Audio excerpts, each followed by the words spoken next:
ओम नमः शिवाय।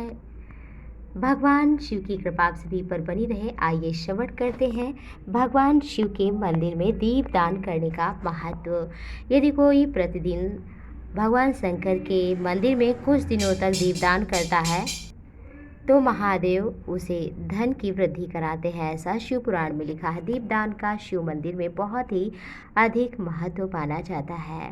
शिव पुराण के अनुसार दीपदान करने से महादेव धन वृद्धि करते हैं और उसकी समस्त मनोकामना पूर्ण करते हैं। एक व्यक्ति था ब्राह्मण, जिसका नाम था यज्ञदत्त। उसका पुत्र नाम गुणनिधि था। उसकी पत्नी भी बहुत सुशील थी, प्रेम बहुत था, लेकिन पंडित जी पुजारी थे, कार्य में व्यस्त रहते थे, जिसके कारण उसका पुत्र ध्यान न देने के कारण गलत संगति में जुआरी के साथ मित्रता कर लेता है। घर के सारे सामान भी बेच देता है। मौका पाकर उसकी माँ अपने पुत्र के दुर्गुण को छिपाती है, पिता से बताती नहीं है। एक दिन पंडित जी ने देखा कि उनके हाथ की अंगूठी एक जुआरी के हाथ में है, तो कहा, ये तो मेरी अंगूठी है। तो उसने कहा कि आपके पुत्र ने तो आपकी पत्नी की साड़ी तक बेच दी है, जाकर अपने पुत्र से पूछो। घर जाकर पता किया तो उसकी पत्नी ने अपने पुत्र के गुणों को छिपाने के लिए जुआ हारने के लिए अंगूठी उबटन लगाने के बहाने ले लिया था। और जब गुणनिधि घर आया तो उसे घर से निकाल दिया। वो घर से निकल गया और फिर जब वहाँ पर पहुँचा, जंगल में पहुँचा और भूखा प्यासा था।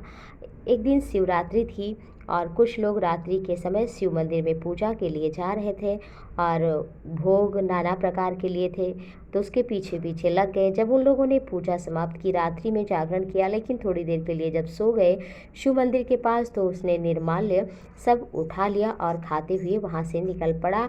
साथ ही साथ भगवान के मंदिर में घी का दीपक बुझ रहा था, अपना उत्तरीय फाड़ दिया था और घी का थोड़ा सा वहाँ पे घी का डिब्बा था, उससे थोड़ा घी डालकर पात्र से और अपने दुपट्टे को फाड़कर उससे दिया जला दिया था। इसी कारण से महादेव प्रसन्न हुए थे उससे और कुछ लोगों ने उसका पीछा किया, चोर चोर कह करके उसे इस तरह से खोपड़ी पर सिर पर मारा, जिससे उसकी मृत्यु हो जाती है।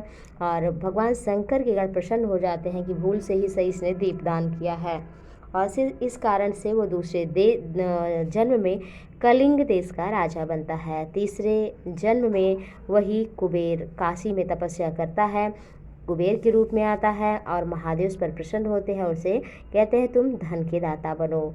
तो दूसरे जन्म में उसने जब राजा था तो घोषणा करवा दी, हर व्यक्ति दीपदान करेगा। स्वयं भी लाखों दीपदान प्रतिदिन करता था।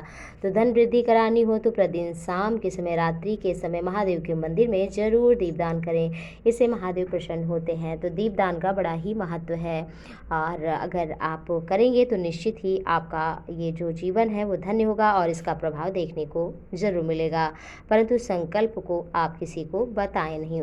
तो आप सभी पर महादेव की कृपा बनी रहे। ओम नमः शिवाय। हर हर महादेव।